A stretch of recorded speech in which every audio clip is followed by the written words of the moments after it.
लेकिन एक बात समझ लीजिए, होगी गलती। नेता विरोधी दल अभी है, लेकिन इस आसन पे बैठे कोई भी, हम लोग विपक्ष में थे, कोई लोग छूता भी नहीं था, या वेल में महोदय यहाँ आते भी नहीं थे। टेबल पटकना आप मना करते थे, कुर्सी उठाना आप मना करते। चलो यार, हम लोगों से गलती हो जाती है, हम लोग आपके तरह उदारवादी लोग नहीं ना। लेकिन एक बात समझ लीजिए, होगी गलती। लेकिन आप तो आसन पे थे, हम तो कभी आसन पे नहीं बैठे। आप तो आसन पे बैठ करके आप बोलते थे ना, भाई कुर्सी मत छुओ। अब आसन से उतर गए तो ये तब्दीली कहां से आई? हमको लगता है लोग ऊपर जाते हैं, जब किसी को ज्ञान प्राप्त होता है तो लोग आगे बढ़ते हैं। अध्यक्ष जब नेता प्रतिपक्षी, तो नीचे ही इनका गिरावट हो रहा है।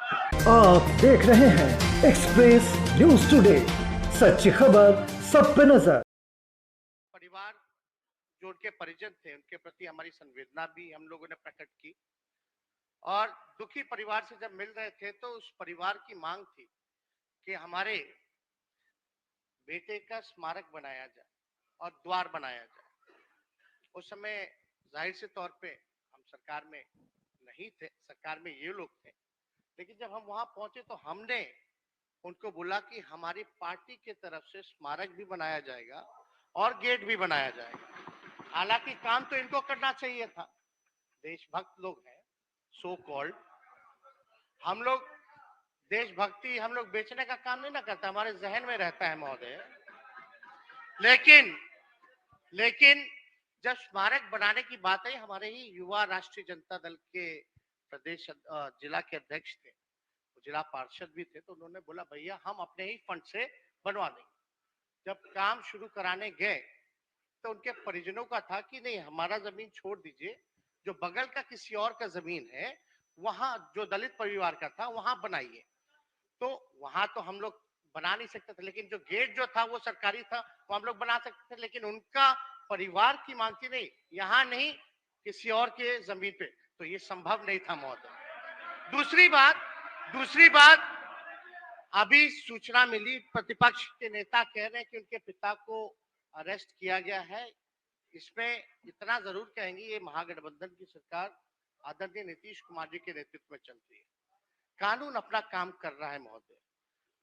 तो इसमें ना किसी को फंसाया जा रहा है, ना किसी को बचाया जा रहा है, कानून के तहत। लेकिन हमारी सच्ची श्रद्धा शहीदों के प्रति है, तो हमारे साथ आप तो गए नहीं न थे, हम तो पूरी बात को जान रहे हैं, और हम उसी जिला से से वो शहीद हुए हैं, उसी जिला के हैं, हम वहीं से चुन करके आते हैं, उसी जिला से। और जो युवा प्रदेश, जो युवा का हमारा जिला का अध्यक्ष है पटेल, उसने साफ तौर पे ये जानकारी हमको प्राप्त दी है। तो ये बात लोगों को जानना चाहिए, बिना किसी वजह के एक रूमर क्रिएट नहीं करना चाहिए। और जो आचरण रहा, नेता विरोधी दल अभी है, लेकिन इस आसन पे बैठे कोई भी, हम लोग विपक्ष में थे, कोई लोग छूता भी नहीं था, या वेल में महोदय यहाँ आते भी नहीं थे महोदय। बैठ जाइए, बैठ। आसन पर आप ही चले थे ना, आप अच्छा, टेबल पटकना आप मना करते थे, कुर्सी उठाना आप मना। एक मिनट भाई, बात कर रहे ना। अरे आप सुनिए, अरे चलो यार, हम लोगों से गलती हो जाती है, हम लोग आपके तरह उदारवादी लोग नहीं ना। सुन लीजिए, लेकिन एक बात समझ लीजिए, होगी गलती। आपके कहना अनुसार अगर आपको लगता है हमसे गलती हुई तो चलो थोड़ी देर के लिए मान लेते कि गलती विपक्ष में रह के कुछ सदस्यों से हुई होगी, लेकिन आप तो आसन पे थे, हम तो कभी आसन पे नहीं बैठे। अरे सुन तो लीजिए, पूरी बात सुनिए। आप तो आसन पे बैठ करके आप बोलते थे ना, भाई कुर्सी मत छुओ, टेबल मत पटको। अब आसन से उतर गए तो ये तब्दीली कहां से आ गई? इनका हृदय परिवर्तन। हमको लगता है लोग ऊपर जाते हैं, जब किसी को ज्ञान प्राप्त होता है तो लोग आगे बढ़ते हैं। अध्यक्ष जब नेता प्रतिपक्षी, तो नीचे ही इनका गिरावट हो रहा है। अध्यक्ष महोदय, नेता प्रतिपक्ष जब ऊंचे आसन पर पहुंचे हैं तो अमूमन है मुख्यमंत्री उप मुख्यमंत्री का हृदय बड़ा और विशाल होना चाहिए।